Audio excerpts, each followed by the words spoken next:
saludos a todos. Muchas gracias por conectarse de nuevo al CATA, a las charlas de álgebra, topología y temas afines de este trimestre de la UAM. El día de hoy está con nosotros el doctor Carlos Oldair Rentería. Él nos va a hablar de su tema bueno, de lo que trabajó durante el doctorado. El doctorado lo hizo en la UNAM bajo la dirección del doctor Francisco Marmolejo y como cotutor al doctor Hugo Angiano Juárez. Y bueno, actualmente está realizando una estancia postdoctoral por parte de la UNAM con DEGAPA y junto con su ahora tutor, Hugo Juárez Angiano de la UAM. El día de hoy, pues, nos presenta el tema de levantamiento de morfismos, un enfoque categórico para estudiar la topología. Bueno, es un gusto para mí tener a un amigo y colega, Carlos Soldair. Bueno, entonces los dejo con Carlos para que nos presente sobre su tema de categoría topológica. Ujú. Ok, bueno, pues muchas gracias. Primero, gracias a los organizadores por esta invitación y aquí a los presentes por atender la charla. Bueno, mencionaba Edgar que iba a hablar de lo que hice en el doctorado, aunque en realidad esto que les voy a presentar es más un poco lo que hice al final de la maestría, unas cosas que hicimos en la tesina, más bien, y que dio inicio, bueno, dio pie a trabajar los temas del doctorado, ¿sale? Entonces déjenme compartirles aquí la pantalla. Bueno, justamente como mencionaba Edgar, el título pues es el levantamiento de morfismos, un enfoque categórico para estudiar la topología, sí, y más enfocado justamente a los temas de topología general. Entonces, a ver. Bueno, pues este es el esquema de la charla, ¿no? Primero vamos a dar la definición del levantamiento de morfismos.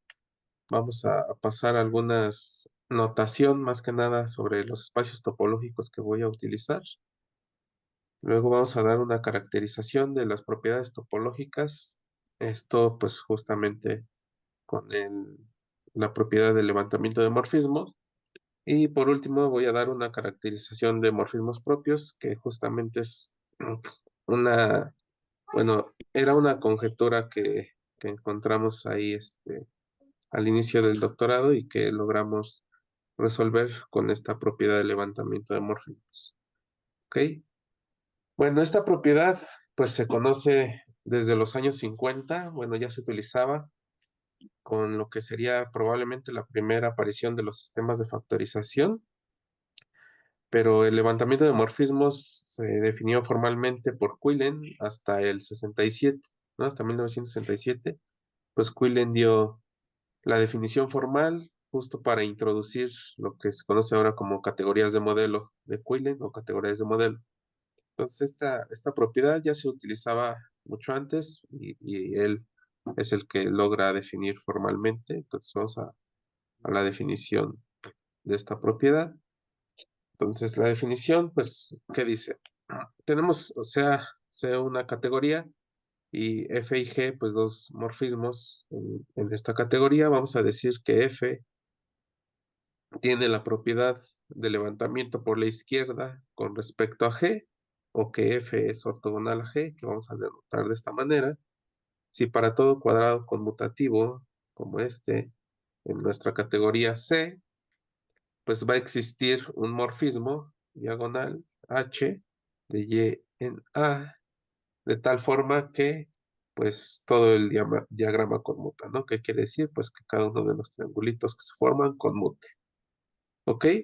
Ahora, en esta definición, si se dan cuenta, no pedimos que el morfismo sea único. Y de hecho, pues no lo va a hacer en algunos casos, ¿no? Va a haber otros en los que probablemente sí lo sea, pero no es una restricción para nosotros. Justamente, bueno, antes de ir con un ejemplo, vamos a definir lo que van a ser las clases ortogonales. Entonces, si tenemos una clase de morfismos en nuestra categoría C, pues vamos a definir la clase ortogonal izquierda como un M con un superíndice L, justamente de left, como aquellos morfismos en C que sean ortogonales izquierdos a los morfismos de nuestra clase, ¿no? Entonces, similarmente, pues definimos los morfismos o la clase de morfismos ortogonales derechos a la clase que tomamos en C, como aquellos morfismos de nuestra categoría que son ortogonales derechos a todos los morfismos en la clase que estamos tomando. ¿Ok?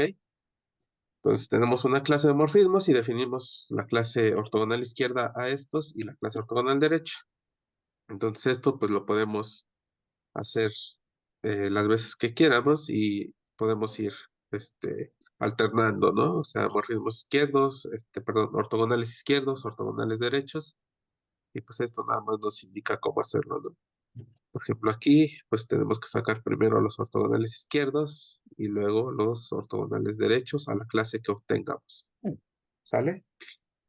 Ahora sí. Entonces, ¿qué es lo que hacemos? Pues justamente vamos a comenzar con algunos ejemplos, una categoría concreta, una clase de morfismos y calcular algunos ortogonales, ¿no? Este, pues empezamos con algo bastante sencillo. Si tomamos la categoría de conjuntos y consideramos el morfismo, pues del conjunto vacío al conjunto unitario y calculamos la clase ortogonal derecha de esta clase de morfismos, o sea, aquí clase, pues suele a veces pensarse como una cantidad muy, muy grande de objetos, ¿no? Pero pues aquí nada más estamos considerando la clase con un solo objeto, ¿no? Y pues eso no importa mucho. De hecho, justamente los ejemplos que vamos a ver, los vamos a estar trabajando con clases finitas, ¿no? Eh, Más precisamente con clases de un objeto. Creo que no tengo ahorita ejemplos de más de un objeto, ¿no? Al menos para esta plática. Entonces, para esta vamos a tener que es la clase de funciones suprayectivas, ¿ok? Vamos a ver esto, o sea, es algo sencillo. Entonces, ¿cómo lo vemos? Pues primero suponemos que tenemos un morfismo que es ortogonal derecho a este morfismo que va del vacío en el puntual. Entonces, ¿qué tenemos? Pues la definición nos dice que para cualquier cuadrado conmutativo como este, pues va a existir un morfismo diagonal, ¿no? ¿Eso qué quiere decir? Bueno, de la parte de arriba no me voy a preocupar mucho porque justamente, pues el único morfismo que existe del vacío en cualquier otro objeto, pues es lo que le conoce como función vacía. ¿Y qué sucede? Que cualquier morfismo del puntual en un conjunto Y, pues lo que hace básicamente es seleccionar un objeto en Y, ¿no? Bueno, un elemento en este caso. Entonces, dado que existe también este morfismo diagonal, lo que está haciendo, pues es seleccionar aquí un puntito X, de tal forma que conmutan los triangulitos. ¿Eso qué quiere decir? Pues que al componer este morfismo con F, pues voy a obtener este de aquí. Pero ¿qué habíamos dicho? Este morfismo lo único que hace es elegir un Y. Entonces, esa conmutatividad nos dice que para este Y va a existir un punto en X, de tal forma que al aplicarle F, pues voy a ir a Y, ¿no? Entonces eso pues, es la definición de su proyectividad. ¿Ok? Entonces ya tenemos que F es su proyectiva. Luego, pues si F es su proyectiva, o sea, para el otro sentido, dice si F es su proyectiva, pues ¿qué vamos a tener? Pues para cada Y en Y, pues va a existir, o más bien su preimagen, el F inverso de Y, preimagen, pues es distinto del vacío, ¿no? Es decir, aquí tiene una cierta fibra, pues puede elegir un puntito X y lo que tengo que hacer, pues es definir este morfismo diagonal, ¿no? Justamente, pues esa H del puntito a X, pues la voy a definir como H del punto pues un cierto elemento en la fibra de Y. Y pues claramente eso va a hacer que todo conmute y ya tenemos, ¿no? Entonces, ¿qué? Esto es la clase de las funciones subproyectivas, ¿sí? Ahora, este ejemplo nos muestra justamente que no necesariamente esta, esta función sea única, ¿no? Porque para cada punto aquí, pues tengo tantas opciones de elegir función como elementos en la fibra, ¿no? O sea, cada punto en la fibra me permite dar una función que me haga conmutar el triangulito, ¿no? Que nos interesa, porque como decía, ¿no? Arriba tengo el objeto inicial, entonces la conmutatividad, pues no sale de a gratis, ¿sale?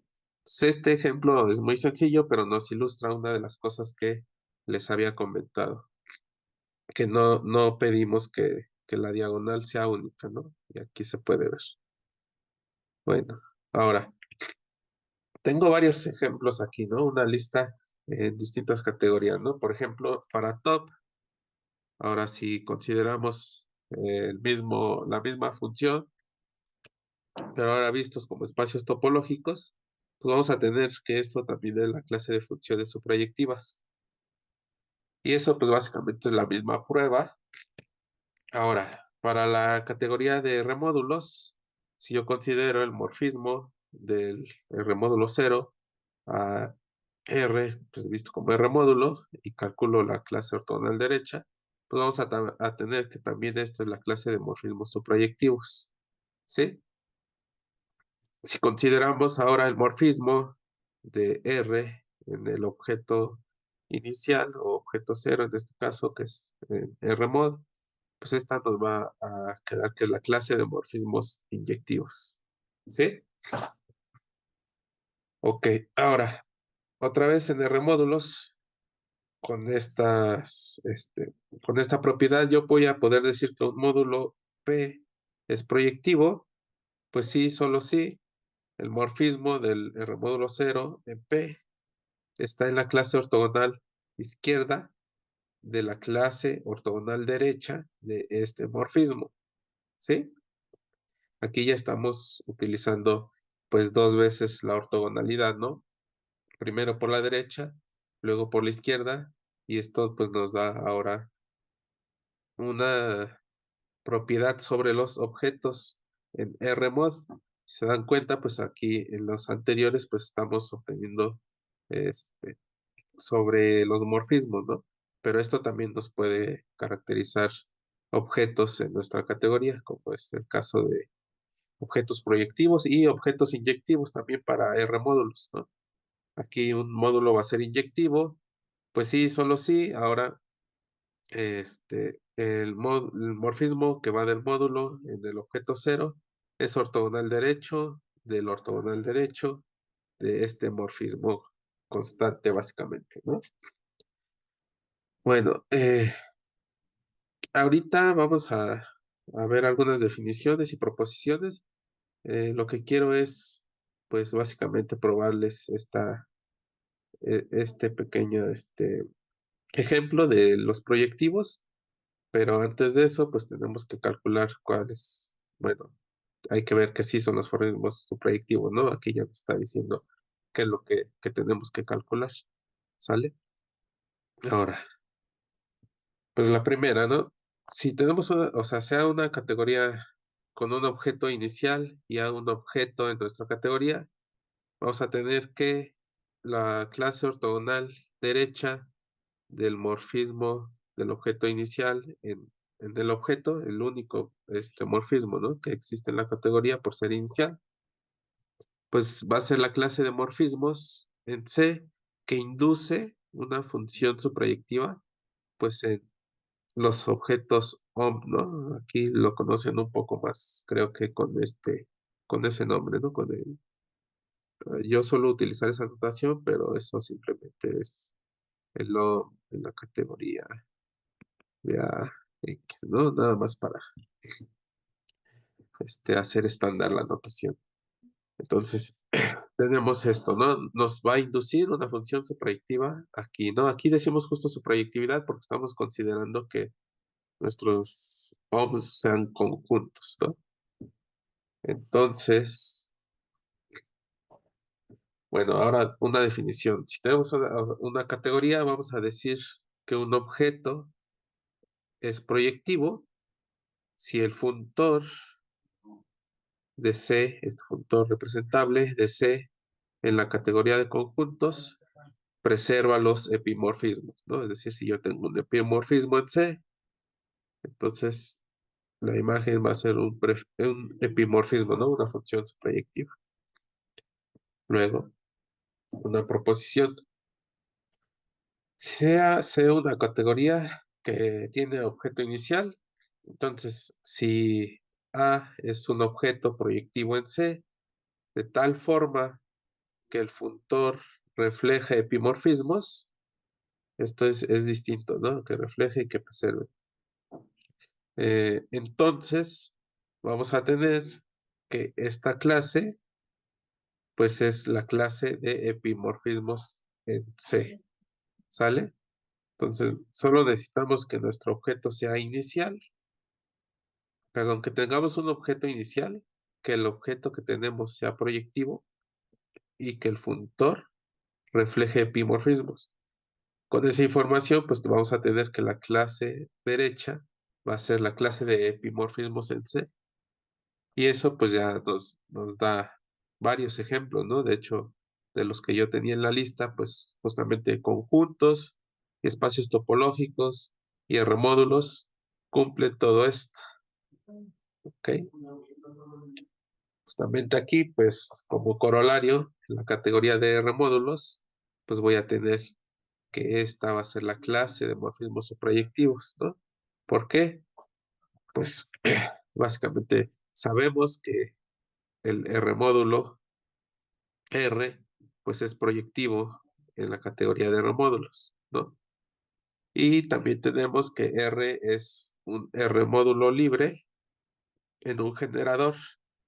Entonces el funtor representable pues refleja epimorfismos y por la proposición anterior, pues esta va a ser la clase de epimorfismos en R-mod, pero esa clase pues es la misma, ¿no? Que los morfismos suprayectivos. O sea, en R-mod ya saben que esto coincide, ¿sí? A ver. Luego, ok, vamos a empezar con lo de espacios topológicos. Nada más, una disculpa, déjenme aquí sonarme la nariz porque me atacó la gripe y no puedo.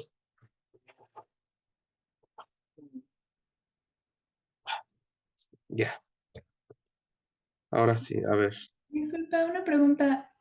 Sí, ¿A qué se refiere con que el funtor refleje epimorfismos? que refleja epimorfismos quiere decir que si en la categoría, digamos, por ejemplo aquí, en Conc, si tú tienes un epimorfismo, digamos de A en B, que es imagen bajo el funtor representable, este venía ya de un epimorfismo. O sea, que preserve quiere decir que si tienes un epimorfismo, pues lo manda a algo que resulta un epimorfismo, que reflejes en el otro sentido. Si tú tienes algo en la imagen del funtor que es un epimorfismo, eso es porque venía de alguien que que era un epimorfismo, ¿no? En este caso en Ramos. Ah, ¿Sí? gracias. Sí, de nada. Ok. Bueno, quería pues darles estos ejemplitos y estas definiciones, pues para no salirme mucho del plan algebraico, que es eh, estas sesiones, pero pues ya lo advertía el título de la charla y toda la presentación, que nos vamos ahora a mudar a cosas topológicas, ¿no? Entonces, pues primero que quiero hacer notar, pues que en un espacio topológico finito podemos dar un preorden, pues vía los puntos, ¿no? Como es finito, pues podemos hacer una comparación entre los puntos y pues vamos a dar el preorden, básicamente diciendo que si yo tengo 2 puntos en X, voy a tener que X es menor o igual que Y, pues sí, solo sí, Y está en la cerradura del unipuntual de X, ¿sale? Y pues lo vamos a denotar de esta manera, ¿no? Nada más para seguir la anotación que voy a tener más adelante. Voy a tenerlo así, ¿no? Una flechita que apunta hacia Y en diagonal. Si Y está en la cerradura de X, ¿sale? Y pues eso pues, nos va a querer decir esta desigualdad, ¿sí? Ahora, como les mencionaba, voy a estar, o sea, se estaba trabajando con espacios topológicos finitos. Nada más igual la notación que vamos a usar, pues es que si yo tengo esto, pues es básicamente el espacio discreto de un punto. Si yo pongo aquí una cantidad finita de puntos sin ninguna flecha, pues va a ser el espacio discreto de esa cantidad de puntos. En este caso, pues como es 2, el espacio discreto de 2 puntos. Las flechitas ahora nos van a indicar la topología en ese espacio, ¿no? Por ejemplo, tengo aquí la flecha que apunta hacia ambos lados. Estas flechitas pues vienen del preorden que definimos arriba, ¿no? ¿Qué quiere decir que apunta hacia ambos lados? Pues que B está en la cerradura de A y que apunte hacia el otro lado es que A está en la cerradura de B. Y eso básicamente nos da la topología codiscreta en estos 2 puntos, ¿no? Entonces pues nos va a indicar el espacio codiscreto de 2 puntos. Aquí también tengo un espacio de 2 puntos, pero solo tengo que B está en la cerradura de A, ¿sí? Y si recuerdan, pues si tengo un espacio con 2 puntos en el que el único abierto, que no es ni el total ni el vacío, es uno de esos puntos, pues ese se conoce como el espacio de Sierpinski, ¿no? Ahora, aquí tengo un espacio de 3 puntos y estas flechitas pues nos indican cómo debe de ser la topología, ¿no? Entonces, no vamos a hacer las cuentas. Básicamente la topología es esta, ¿no? Los abiertos pues son el vacío, el total, y las flechitas nos van diciendo, pues C va a tener que ser abierto y para que se cumplan todas las propiedades de que esto sea una topología, pues tienen que estar estos otros, ¿sí? Entonces, ahí nos indica eso. Para los morfismos, o en este caso, pues funciones entre los espacios topológicos, también vamos a tener cierta notación que nos va a ayudar a saber cuál es la regla de correspondencia, ¿no? Directamente. Por ejemplo, estos primeros dos nos hace notar eso, ¿no? En ambos casos yo tengo la función del espacio unipuntual, pero aquí lo estoy denotando pues de diferente forma y ambas funciones pues van al espacio de Sierpinski, ¿no? Pero en este caso, como el unipuntual lo estoy denotando por la letra A, pues esto me va a decir que me va a mandar a este punto, ¿no? El unipuntual a A y aquí me va a enviar B, pues en el unipuntual de B. En este caso, pues sí son distintos, ¿no? Porque ya habíamos dicho que aquí B está en la cerradura de A, entonces ese topológicamente pues son puntos distintos, sí es un morfismo distinto, aunque vaya del espacio de un punto al espacio de 2 puntos. Aquí pues básicamente me dice, son 2 puntos y como están etiquetados de distinta forma, pues A lo voy a mandar a A y B lo voy a mandar a B, ¿no? Aquí como lo tenemos aquí. Luego, el espacio de 3 puntos con cierta topología, lo voy a mandar a este de aquí, pero aquí justamente pongo estas igualdades porque me va a denotar que todos estos son un solo punto, ¿no? O sea, X lo mando a X, Y a Y, Z a Z, pero todos estos en realidad los voy a pensar como que es el espacio de un punto, ¿no? Es decir, pues es el morfismo constante cuyo codominio es el espacio de un punto. Entonces, la imagen de todos los puntos, pues es el único punto que tenemos, ¿sale? Va. Bueno, aquí tenemos otro ejemplo que, bueno, ahí se quedó como lema, que en la categoría de conjuntos, si yo considero pues el morfismo del objeto inicial, que en este caso pues saben que es el vacío, en el objeto terminal, o sea que va del vacío en, perdón, en algún unipuntual. Si considero ese morfismo, entonces si calculo la clase ortogonal derecha y después le calculo la clase ortogonal izquierda, pues esta nos va a dar la clase de morfismos inyectivos, ¿sí? Si las funciones inyectivas en conjunto se pueden ver de esta manera, ¿sale? Si llevamos esto a top, pues pensamos en cuáles son los morfismos inyectivos en los espacios topológicos, pues vamos a tener que básicamente es un espacio metido en otro espacio que tiene una copia de este o una copia homeomorfa, unión, pues algún otro espacio, pero con la topología discreta, ¿no? Básicamente aquí tú tienes tu espacio A, entonces lo metes también en A, pero con puntitos, ¿no? Donde esos puntitos pues es el espacio D, ¿sí? Entonces eso se puede ver de esa manera. Entonces, pues aquí podemos, utilizando esta proposición, pues caracterizar los espacios discretos, ¿no? Tenemos que un espacio va a ser discreto, pues sí, solo sí, este morfismo, el morfismo del espacio topológico vacío en mi espacio, está en la clase que tenemos, ¿no? En la que ya habíamos calculado aquí, ¿ok? Entonces ahí ya empezamos a caracterizar eh, objetos de top, en este caso, eh, vía otra vez las familias ortogonales de morfismos, ¿no?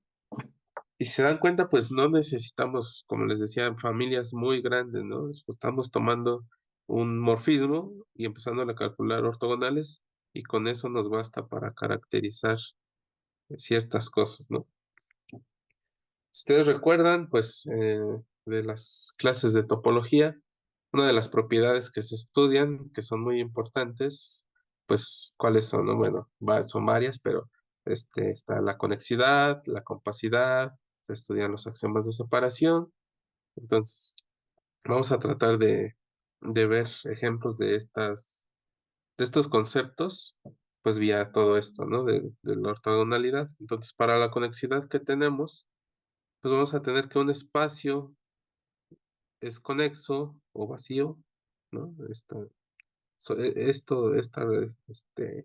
condición solo es para las cuestiones de cuentas en la demostración. Entonces vamos a tener que es conexo o vacío, pues sí, solo sí. El morfismo constante, es decir, al espacio de K en el espacio topológico de un punto, está en la clase ortogonal de este morfismo, ¿no?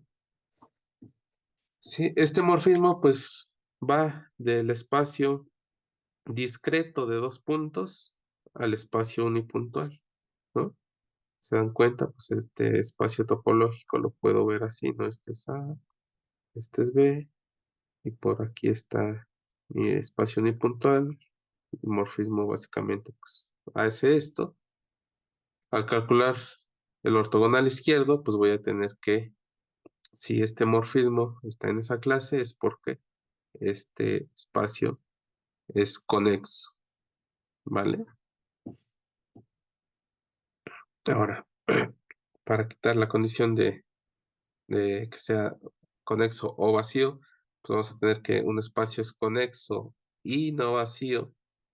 Pues sí, solo sí, para algún morfismo, aquí, para algún morfismo, del unipuntual en K, pues se tiene que dicho morfismo, está en esta clase, ¿no? En la clase ortogonal izquierda de este morfismo de A en el discreto de dos puntos, ¿sí? Aquí básicamente pues este es el que nos dice que K no va a ser vacío, ¿no? Porque pues tengo de un punto, lo que hace el morfismo pues es elegir algún punto en K, ¿sí? Entonces, esta es otra caracterización de los espacios conexos vía este morfismo, ¿no? O sea, solo tienes que elegir un punto en K, ver si ese morfismo es ortogonal izquierdo a este otro, entonces ya vas a tener que el espacio es conexo, ¿sale? Ahora, vamos a decir que un espacio, o vamos a tener más bien que un espacio es conexo por trayectorias, que es otro tipo de conexidad, ¿no? De las que se estudia ahí en topología. Si recuerdan, pues esto de una trayectoria, pues ¿cómo se define? Pues básicamente es una función que va de un intervalo, típicamente se ocupa el 0,1 en X, que es continua, ¿no? O sea, si tú tienes una función continua así, eso le llamas trayectoria. Entonces, X es conexo por trayectorias, topológicamente hablando, si para cualquiera de dos puntos en mi espacio, pues yo puedo conectarlos con una trayectoria, ¿no? Entonces, aquí vamos a tener que este va a ser conexo por trayectorias, sí, solo sí, el morfismo que va ahora del espacio discreto del 0,1 al intervalo es ortogonal izquierdo al morfismo constante, a este, ¿no? Aquí, como decíamos, pues este nos indica que este punto lo voy a enviar al extremo del intervalo, este otro punto al otro extremo. La continuidad es la que nos va a dar la trayectoria y el que sea ortogonal izquierdo, pues justamente nos va a dar eso, ¿no? A ver, ¿qué puedo pintar aquí? Este diagramita de X en el punto, espero que se alcance a ver el diagrama. Entonces, básicamente la ortogonalidad nos da esta función h y pues h termina siendo la trayectoria, ¿no? ¿Sí? Esta función que yo tenga aquí, pues nos va a elegir los dos puntos en X. Entonces, para cada dos puntos tengo una trayectoria. O sea, básicamente es la idea de la prueba, ¿no? Es algo sencillo. Ahora, otra caracterización de esta propiedad de ser conexo por trayectorias es que si, más bien que un espacio topológico va a ser conexo por trayectorias, sí, solo sí, para cada espacio compacto y Hausdorff, y cada mapeo inyectivo de XY en K, ¿sí? Aquí elige dos puntos, ocurre que este mapeo es ortogonal izquierdo al mapeo constante. Básicamente es la prueba, perdón, la prueba de arriba, ¿no? Aquí nuestro compacto Hausdorff arriba, pues es el 0,1, ¿no? O sea, este resultado es, digamos, eh, la generalización del de arriba, ¿no? Estamos simplemente pidiendo que sea compacto y Hausdorff 0,1 pues cumple esa parte. Pero es la misma idea y la misma prueba, ¿vale? Entonces, como les decía ahora, una de las propiedades que también se utiliza de los conceptos que se definen y se estudian en topología son los axiomas de separación, ¿no? Pues que nos ayudan a distinguir, depende del nivel, pues entre puntos o entre un punto, un cerrado, entre cerrados, depende, como les digo, el nivel del axioma de separación, nos ayuda a distinguir eso. Entonces, todo eso también lo podemos estudiar o redefinir desde este punto de vista, ¿no? Primero vamos a dar una definición. Si tomamos B, un espacio no vacío, y X, un espacio pues, cualquiera, pues vamos a decir que X es B separado si toda función continua que sale de B en X es constante. ¿Ok? Esta definición no es tan conocida en los cursos de topología, de hecho, se nos ocurrió darla, pues, primero checando los ejemplos que más adelante vamos a ver. Todos ellos cumple esto. Entonces tenemos esta definición y vamos a tener, pues, esta proposición, ¿no? Si se ve un espacio no vacío, entonces un espacio va a ser B separado pues sí, solo sí, el morfismo constante es ortogonal derecho al morfismo constante que sale de B, ¿no? Eh, no, creo que no lo mencioné, pero bueno, como ya saben, el 1 nos indica el objeto terminal en cualquier categoría, ¿no? Entonces, para espacios topológicos, pues el 1 lo vamos a estar pensando como espacio unipuntual, ¿no? Entonces vamos a tener esto, es B separado si se cumple esta ortogonalidad derecha, ¿sí? Entonces, ¿qué tenemos? Pues vamos a tener varios corolarios, ¿no? O sea, varias, más bien, con esto vamos a poder ver algunos de los axiomas de separación más conocidos, ¿no? Por ejemplo, como corolario tenemos que un espacio va a ser T0, sí y solo sí, pues el morfismo constante es ortogonal a este espacio, ¿sí? Este espacio, en este caso, pues B es el espacio codiscreto de dos puntos, ¿sí? Entonces, ahora un espacio va a ser T1, que es otro de los axiomas de separación, sí, solo sí, pues el morfismo constante es ortogonal al constante que sale del espacio de Sierpinski pues en el unipuntual, si es ortogonal derecho, ¿sí?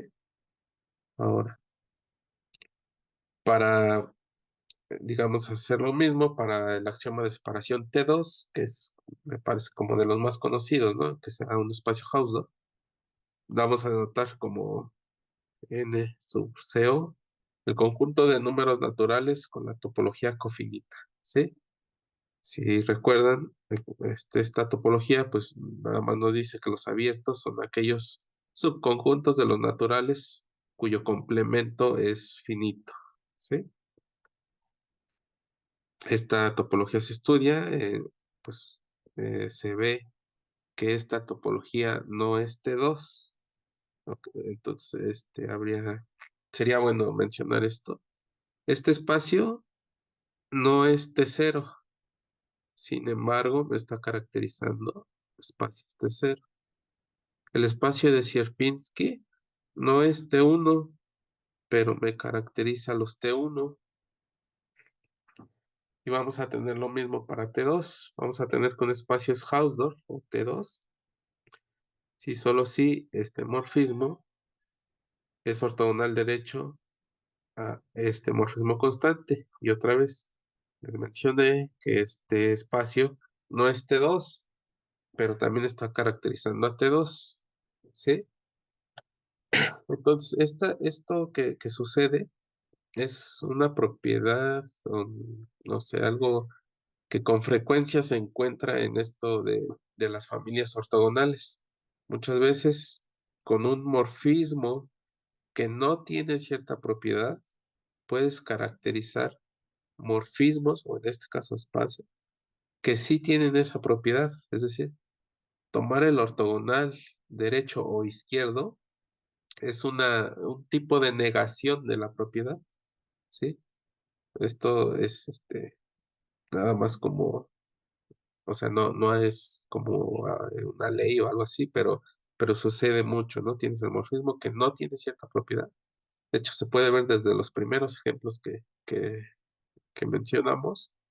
Para suprayectivos tenemos un morfismo que no es suprayectivo, sino en cambio, al tomar los ortogonales obtienen los suprayectivos. Lo mismo sucede en inyectivos. Si observan la lista que habíamos dado, está o este fenómeno, ¿no? Con algo que no tiene esa propiedad, caracterizas algo que sí la tiene, ¿vale? Luego, ok, bueno, vamos a hacer un pequeño recordatorio para otros axiomas de separación que ya no son tan conocidos a veces. Entonces vamos a recordar que un espacio topológico es perfectamente normal. Si da dos cerrados disjuntos del espacio, va a existir una función continua del espacio, intervalo 0,1, de tal forma que pues la preimagen del 0 sea A y la preimagen del 1 sea B, ¿sí? O sea, esto es con igualdad, ¿sí? Que hay otro axioma en el que se pide solo la contención, ¿ok? Entonces, si consideramos el morfismo que va del intervalo en este espacio topológico, como les digo ya, esto nos va a indicar la topología, pero no la vamos a calcular aquí. Dado de qué manera, pues el cero lo vamos a mandar pues al cero de este espacio, bueno, al punto que estamos denotando por cero, perdón, y a todos los puntos que están entre cero y uno, y el uno pues lo vamos a mandar al uno, al punto denotado por uno en ese espacio, ¿sí? Entonces, si vamos y checamos la topología de este espacio, pues vamos a tener que G es continuo, una función continua. Entonces, pues está dentro de top. Y vamos a tener con esto que X va a ser perfectamente normal. Pues sí, solo sí. Este morfismo es ortogonal izquierdo al G que definimos arriba. ¿Sale? Entonces, en un segundo, porque la gripe ya me atacó de nuevo.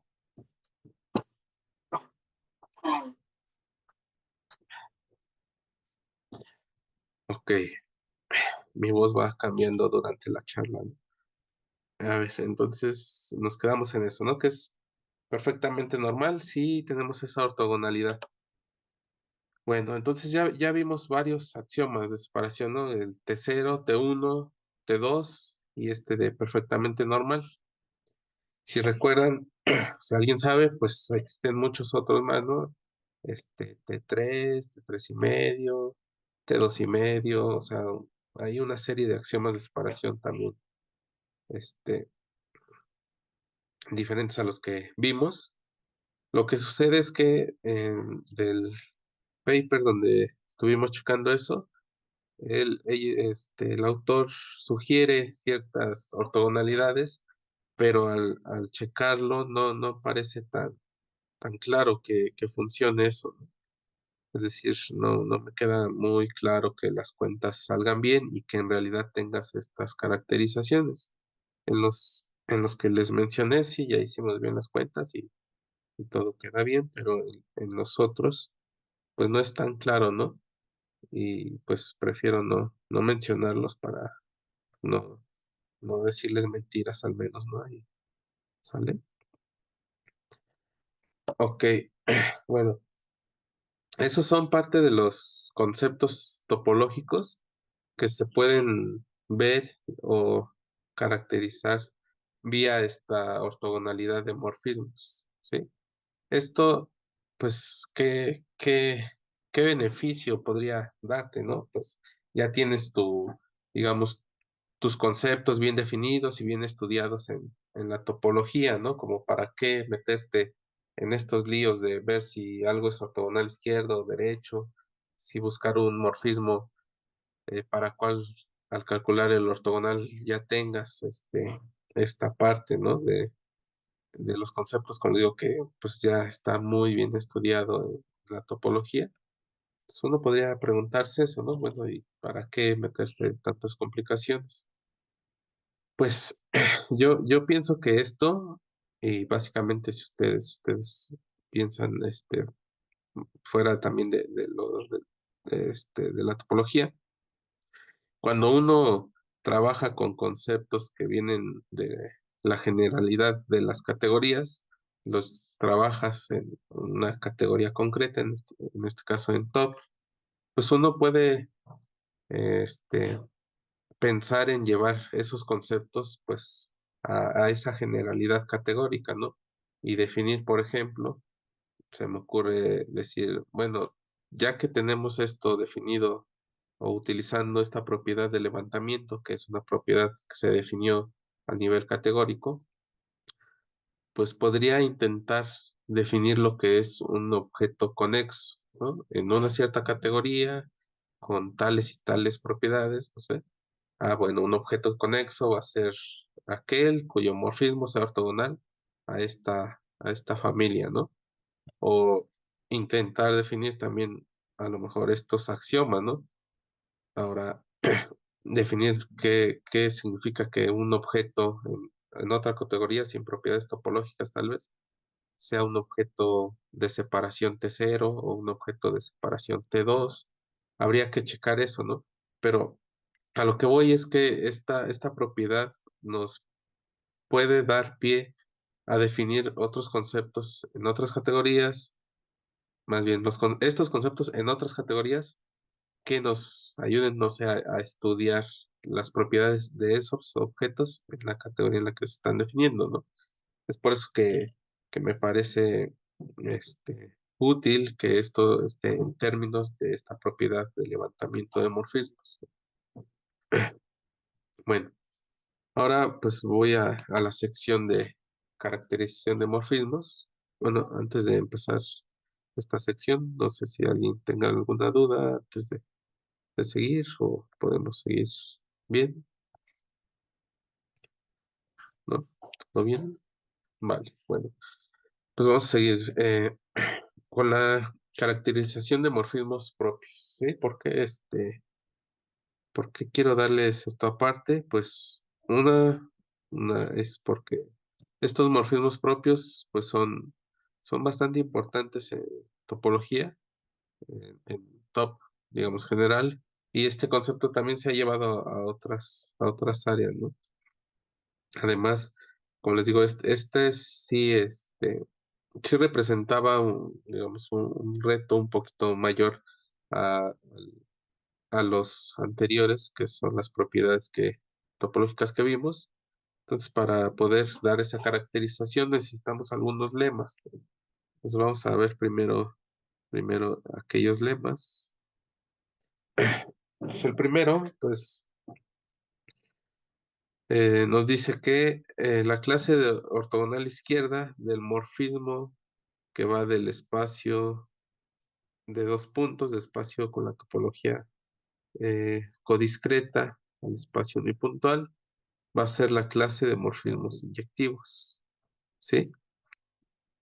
Otra vez aquí pueden ver lo que les mencionaba, ¿no? Este es un espacio de dos puntos, va al espacio de un punto, pues claramente no es inyectivo, pero nos está caracterizando morfismos inyectivos, ¿ok? Entonces, como lema vamos a tener eso. Otro lema es que si tenemos el espacio de Sierpinski al espacio de un punto, calculamos la clase ortogonal izquierda de este morfismo. Entonces, esta va a ser la clase de morfismos tales que la topología de X es inducida por la topología de Y, ¿sí? O sea, aquí tienes Y, su topología, y básicamente que sea inducida, ¿qué nos quiere decir? Pues que en la mínima topología que hace a esta F continua, ¿no? Entonces X puede tener varias topologías, pero como es inducida por la de Y, esta es la mínima que va a tener X que hace continua a nuestra función, ¿ok? Otro de los lemas es que si tengo el espacio de un punto en el Sierpinski, calculo la clase ortogonal izquierda, este morfismo va a ser perdón, esta familia ortogonal izquierda es la clase de morfismos con imagen densa, ¿sí? Nuevamente uno puede checar que este morfismo justamente cae en un punto que no es denso, en el espacio de Sierpinski, ¿no? Se sigue cumpliendo lo que les mencionaba, ¿no? Este tipo de negación de la propiedad gracias a la ortogonalidad, ¿no? Y este es el último lema. Si yo tengo el espacio de tres puntos, aquí la topología, pues les digo, está dada por las flechas, no lo vamos a calcular. eh, Al espacio unipuntual, recuerden que esto significa que solo es el espacio de un punto. Si calculamos la ortogonal izquierda, pues esta va a ser la clase de morfismos, de tal manera que para cualesquiera cerrados ajenos de X, se va a tener que la cerradura de sus imágenes también va a permanecer ajena. Pues estos son resultados un poco más técnicos, ¿no? Digo, son lemitas que se ocupan para el resultado principal, pero bueno, ahí los mencionamos, ¿sí? Y como les digo, en este artículo, que es justamente de Gavrilovich de 2017, pues él da una lista ahí muy larga de conceptos topológicos que se caracterizan con esta ortogonalidad, también de conceptos algebraicos, algunos ya los mencionamos, ¿no? Lo que son módulos inyectivos, módulos proyectivos, pero también de de grupos, ¿no? O sea, él también con estas familias ortogonales, este, hace mención de lo que son P-grupos, grupos solubles, grupos nilpotentes, grupos libres de torsión, y esos los caracteriza vía ortogonalidad de morfismo, ¿no? Entonces, no solamente se está aplicando aquí a cosas topológicas, sino también hay otros, otras categorías donde se aplica, pero en ese artículo, pues él plantea esta conjetura. Nos dice que si tomamos, bueno, ahorita les defino qué quiere decir esto, pero si tomamos el morfismo del espacio unipuntual en el espacio de Sierpinski, consideramos la familia ortogonal derecha, a esa le sacamos la familia ortogonal izquierda y luego a lo que nos resulte la familia ortogonal derecha, nos dice que esa va a ser la familia de morfismos propios. Y bueno, los morfismos propios, ¿cuáles son? Pues simplemente son funciones, es una función continua, cerrada y con fibras compactas, es decir, pues f a la menos 1 de y es compacto. Esto para todo y en y, ¿no? Es decir, las fibras que tenemos bajo f son compactos con la topología de X. ¿Ok? Entonces esa es la conjetura que él propone. Si se dan cuenta, pues él no pone alguna restricción, ¿no? Él la menciona así, pero ahorita vamos a ver lo que conseguimos nada más. Eh, ok, con el siguiente resultado, pues es la caracterización que se logró dar, ¿no? Básicamente eh, no, todavía no es digamos, el completo, ¿no? Aquí primero nos vamos a considerar la restricción de que el codominio sea un espacio topológico finito, ¿sí? Entonces, si este es un espacio topológico finito y f es una función continua, entonces esta función va a ser propia si y solo si f está en esta clase, ¿sí? La ortogonal derecha de esto, que si se dan cuenta, pues es la que nos aparece aquí, ¿no? Es la primer clase que queremos calcular. Pero lo que estamos obteniendo es para espacios topológicos finitos, ¿sí? Entonces, pues esto caracteriza solamente para topológicos finitos, ¿no? Y pues aquí no nos sirve de mucho porque, bueno, en realidad sí nos sirve, pero digamos para la conjetura no es lo que se quiere. Y este es bastante fácil porque aquí solo te hace falta probar que F sea cerrada, que las fibras sean compactas, justamente viene de gratis porque el espacio es finito, ¿no? Entonces ahí pues cualquier conjunto va a ser compacto. De hecho, el espacio es compacto por ser finito, ¿ok? Ahora, lo que les decía, ¿no? ¿Qué significa ese menor, ahí, menor que 5 que pone en la conjetura?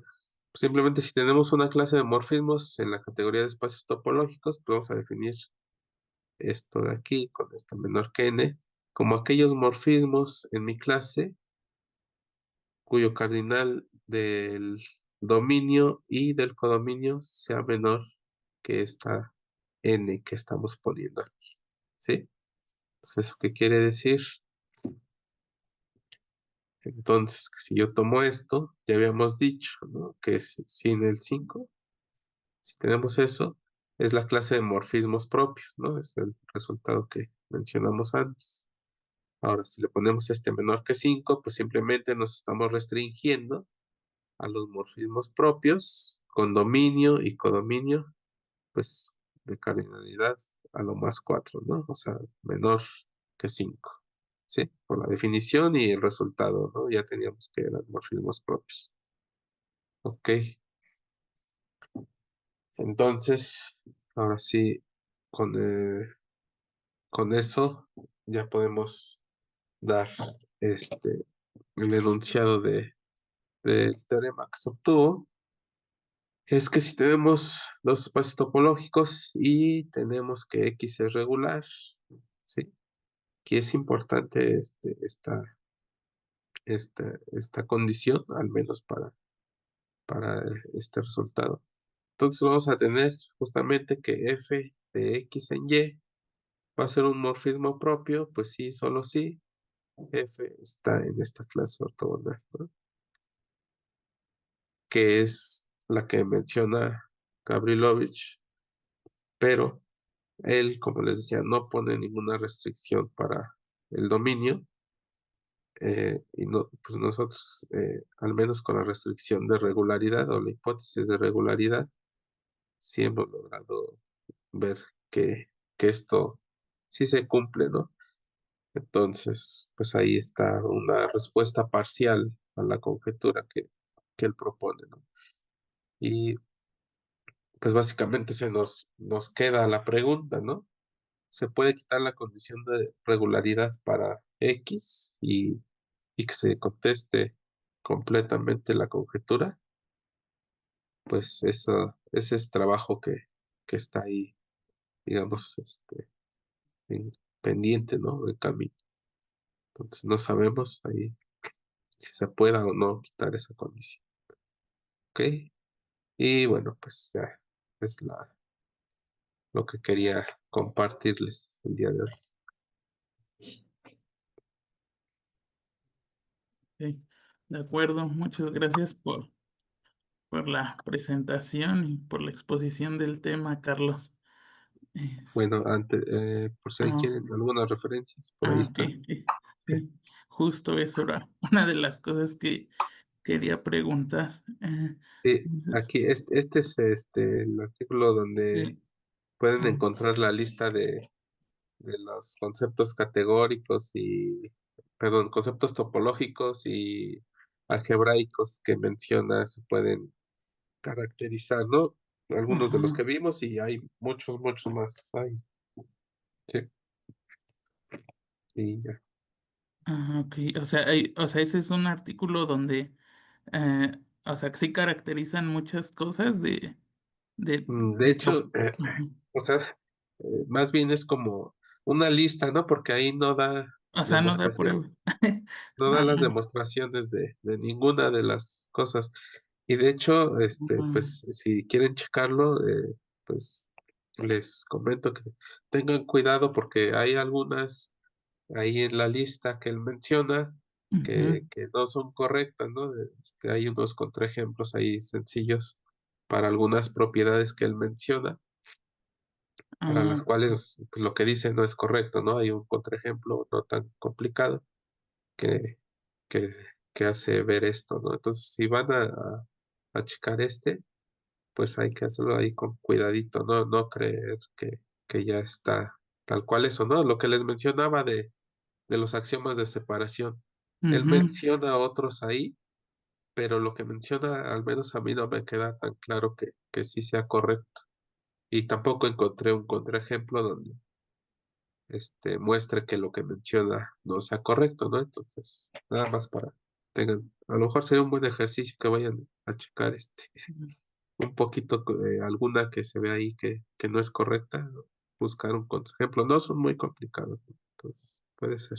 ok, ok. Bueno, muchas gracias. En el chat hay una pregunta de Sí. Elena Lizárraga que dice, en topología algebraica, la propiedad de levantamiento de funciones, o sea, mediante la aplicación cubriente, se puede traducir en este lenguaje categórico? Bueno, esa es su pregunta, que si la propiedad del levantamiento ahí de aplicaciones cubrientes se puede recuperar con un levantamiento de este tipo categórico. Sí, de hecho, lo que les mencionaba, ¿no? Esta propiedad de levantamiento, pues ya se usaba desde antes que la definiera Quillen, ¿no? En los sistemas de factorización y se usa en muchas otras partes, ¿no? Incluida, pues justamente la topología algebraica, que es creo que una de donde es un poco más visible, ¿no? Porque ahí, pues sí, se hace evidente muchas veces esta propiedad, ¿no? Que si tú tienes esto de aquí, aunque no pintan luego todo el cuadradito, Ujú, hacen este levantamiento, ¿no? El, creo que es para homotopía donde justamente lo mencionan así tal cual, ¿no? Un levantamiento de la homotopía de estos espacios. Entonces, para ese caso, yo creo que sí, ¿no? Habría nada más que ver como qué morfismo es el que estás levantando, la- pero yo diría que sí. ok, ok. Eh, bueno, gracias. No sé si alguien más tenga alguna pregunta o comentario. Bueno, yo nada más quería darle las gracias a Oldair y preguntarte, Oldair, Sí. justamente estos ejemplos o contraejemplos que mencionas, que trae el paper, de los errores que trae, eh, Ajá.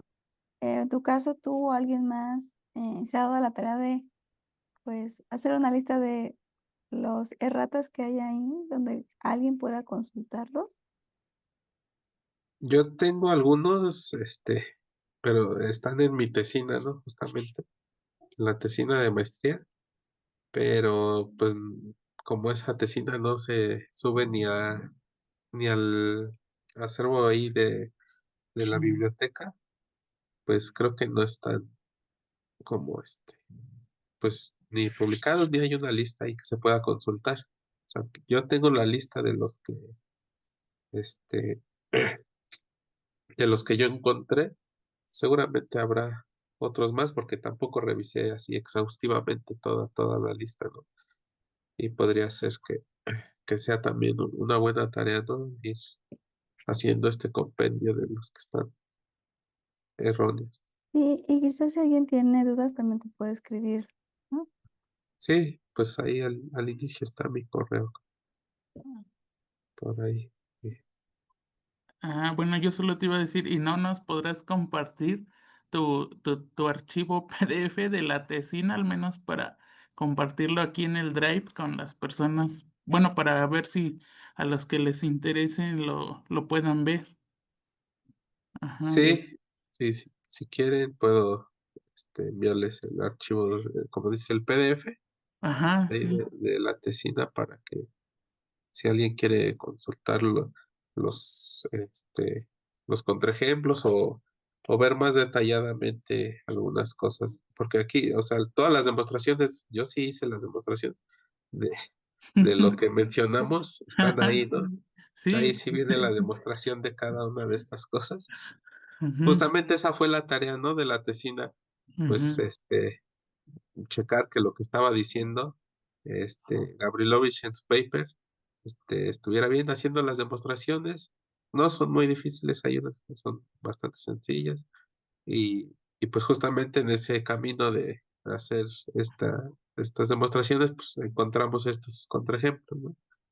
Pues no salía la demostración y el contraejemplo ahí está. Se los puedo enviar después y ahí lo comparten si quieren. Ah, bueno, sí, estaría muy bien. Muchas gracias, Carlos. Muchas gracias, Carlos. Y de nada, a ver, ya dejaré de compartir.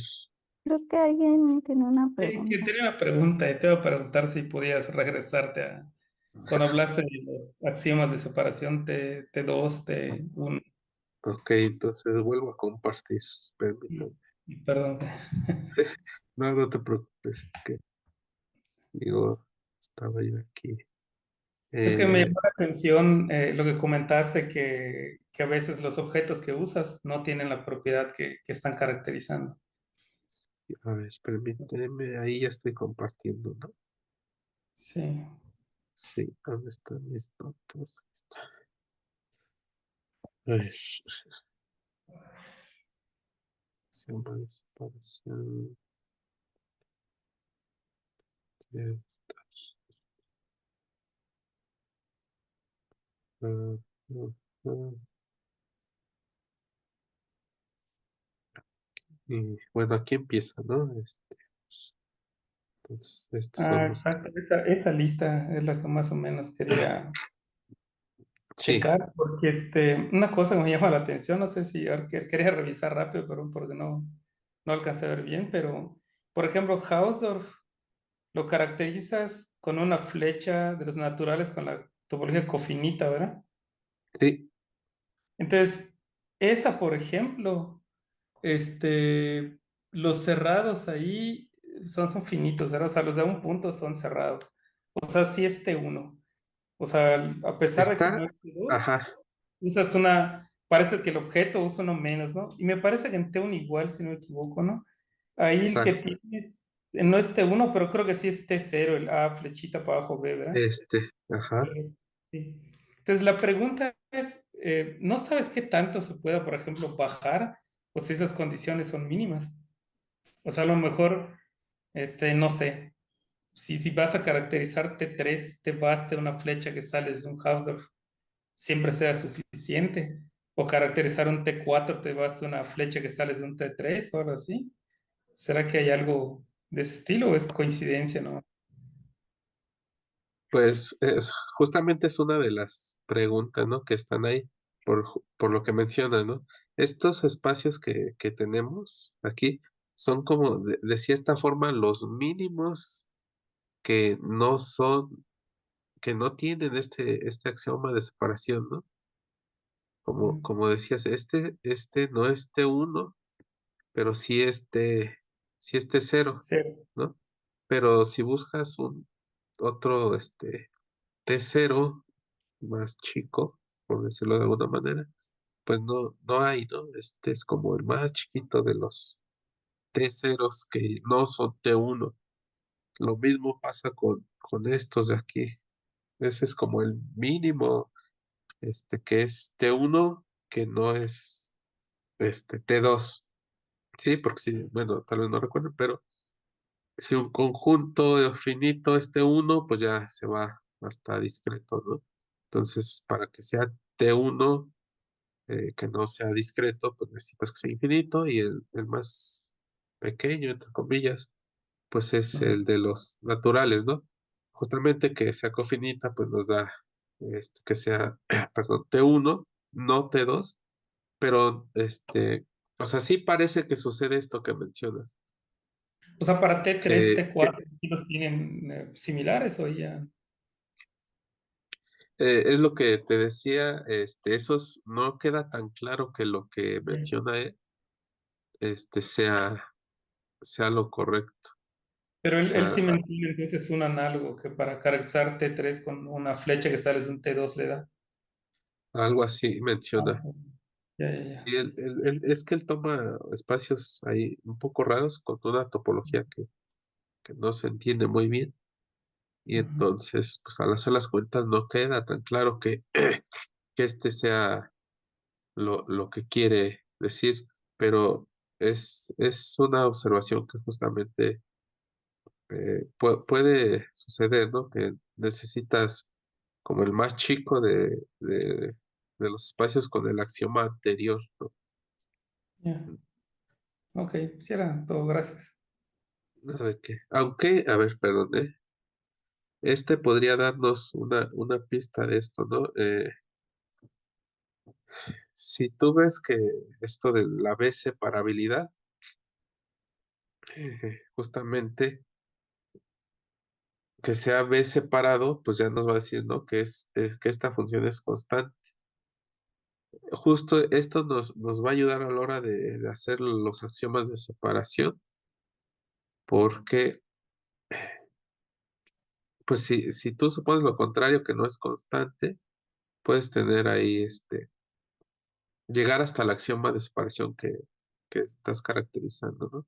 sea, creo que no me estoy dando a entender mucho de esta parte, pero creo que si uno le rasca esto, a lo de B separado, podría uno llegar a lo que dices, o sea, dar la prueba de esa parte. Al menos lo que creo. Ok, bueno, muchas gracias, Carlos, y muchas Sí, gracias a los que preguntaron. Por ahí en el chat, Agustín comenta que, bueno, te da las gracias por la charla desde Puebla y que te esperan por allá en septiembre en el ok. 12º CIMA. Muchas gracias al profesor Agustín. Aquí, por aquí andamos todavía. Bueno, muchas gracias a todos. No sé si haya algún comentario o pregunta más. Sí. Si no es así, te agradecemos mucho, Carlos, por la charla. Bueno, la topología siempre hay que tenerla con cuidado, ¿no? Siempre, siempre que hablo de topología me acuerdo de este libro que alguna vez comentaste, ¿no? Que hay un libro que está hecho de puros contraejemplos, ¿no? Hacia nuestra cosa que es muy, nuestra cabeza intuitiva, ¿no? De ejemplos luego muy, muy feos. Me acuerdo también del arete hawaiano. Ok. Ahí también. Entonces, pues sí, hay que ser más cuidadoso ahí. Bueno, de antemano, muchas Eh, gracias, Carlos. Gracias a Charla. ustedes y Ujú. pues a todos los asistentes, ¿no? Creo que tengo más público en línea, que pero está bien. Muchas gracias a todos. Los esperamos el jueves. El jueves tenemos la Ah, primera parte de 2 sesiones de mini curso en temas de categorías a espacios topológicos con José María Cantarero. ok. Chao. Wow. Nos vemos. Saludos a todos. Hasta Saludos. luego, gracias. Hasta luego. Dios.